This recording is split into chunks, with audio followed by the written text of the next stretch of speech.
Hi welcome back. ഇന്ന് നമ്മൾ തയ്യാറാക്കുന്നത് റാഗിപ്പുട്ടാണ്. അതും രണ്ട് വ്യത്യസ്ത ടേസ്റ്റിലാണ് തയ്യാറാക്കുന്നത്.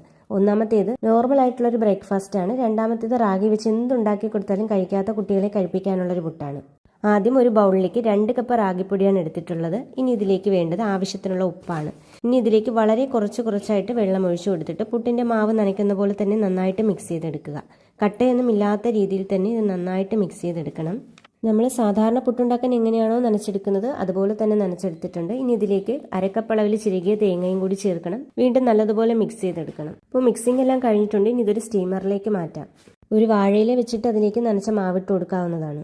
ഒരു ഇഡലി പാത്രത്തിൽ കുറച്ച് വെള്ളം വെച്ചിട്ടുണ്ട്. അപ്പോൾ വെള്ളം നന്നായിട്ട് തിളച്ചു തുടങ്ങിയാൽ മാവിട്ടത് നമുക്ക് അതിലേക്ക് വെച്ച് കൊടുക്കാവുന്നതാണ്. ഇനി ഇത് അടച്ചു വെച്ചൊരു മീഡിയം ഫ്ലെയിമിൽ 15 മിനിറ്റ് നന്നായിട്ട് ആവിയിൽ വെക്കണം. 15 മിനിറ്റ് കഴിഞ്ഞിട്ടുണ്ട്. അപ്പോൾ ഇതിന് തുറന്നു നോക്കാം. ചൂടൊരൽപ്പം മാറിയ ശേഷം ഒരു പാത്രത്തിലേക്ക് മാറ്റിയിട്ടുണ്ട്. ഇതാണ് നോർമൽ ആയിട്ടുള്ളൊരു ബ്രേക്ക്ഫാസ്റ്റ്. പുട്ടിൻ്റെ കൂടി സൈഡായിട്ട് എന്തൊക്കെ ഉപയോഗിക്കുമോ അതെല്ലാം നമുക്ക് ഇതിൻ്റെ കൂടെ കഴിക്കാവുന്നതാണ്.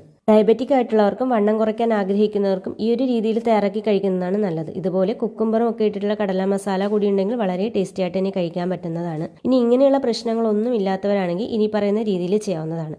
ഇപ്പോൾ തയ്യാറാക്കിയതിൽ നിന്ന് പകുതി ഭാഗം ഒരു ബൗളിലേക്ക് മാറ്റിയിട്ടുണ്ട്. ഇതിലേക്ക് ചിരകിയ ഫ്രഷ് ആയിട്ടുള്ള തേങ്ങ ചേർക്കണം.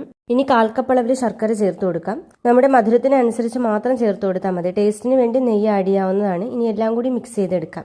ഇത് ബ്രേക്ക്ഫാസ്റ്റ് ആയിട്ടും ഡിന്നറായിട്ടും ഒക്കെ എടുക്കാം. ആരോഗ്യത്തിന് വളരെ നല്ലതായിട്ടുള്ള റാഗിപ്പൊടി കൊണ്ടുള്ള പുട്ട് തയ്യാറാക്കി നോക്കി ഫീഡ്ബാക്ക് കമൻറ്റ് ചെയ്യുക. വീഡിയോ ഇഷ്ടമായാൽ ലൈക്ക് ചെയ്ത് സബ്സ്ക്രൈബ് ചെയ്യണേ.